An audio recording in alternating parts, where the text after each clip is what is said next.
We're in a semi-arid part of the world, and sometimes we see what we saw in July, which is very wet. A lot of the time we see what we've seen over the last 2 months, which is very dry conditions. The devastating floods in July brought over 900% of the normal amount of water into the lakes and rivers. We're about 88% full and in pretty good shape compared to where we were this time last year going into the fall and winter months. In June, the LCRA reported Lake Travis at 637 feet and Lake Buchanan at 1,000 feet.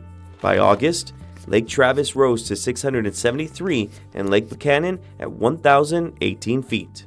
How much of the Colorado River do you guys service? Sure. So the Lower Colorado River Authority is responsible for the lower 2/3 of the Colorado River system. John Hoffman with the LCRA says the winter months usually see less water usage than the summer months, specifically for landscaping. And it's a great time for people to think about, okay, what do I want to do to conserve water next year in the spring? The rivers and the lakes, they service over 1 million people. When there's enough water, they release the water down to Lake Austin, and that helps out the city of Austin and utilities. But the same can't be said downstream as you get to some of the aquifers.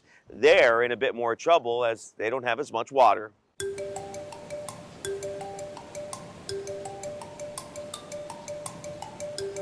Since January 2022, we're missing about 25 inches of rainfall. You know, getting slightly above average rainfall in July of this year isn't enough to close that rainfall deficit and get us out of drought. The Barton Springs Edwards Aquifer Conservation District focuses on the health of the spring water and the flow, which recently declared a Stage 3 exceptional drought on September 12, 2025. Only the second time in its history to do so. What could happen is that we could descend into Stage 4 emergency response period, which our district has never entered before.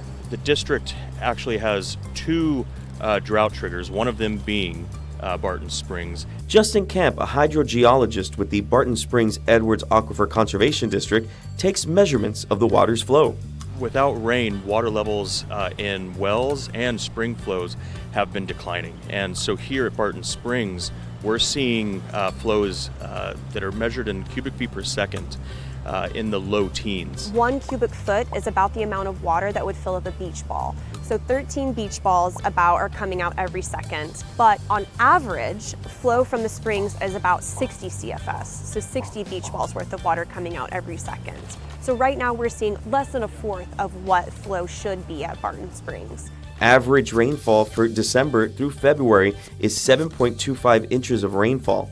However, with the La Nina expected to persist, warmer and drier conditions are here to stay. 50% of Texans rely on groundwater for their sole water provider. People in the city of Buda, in Kyle, and in those communities around that area, they're really relying on the aquifers.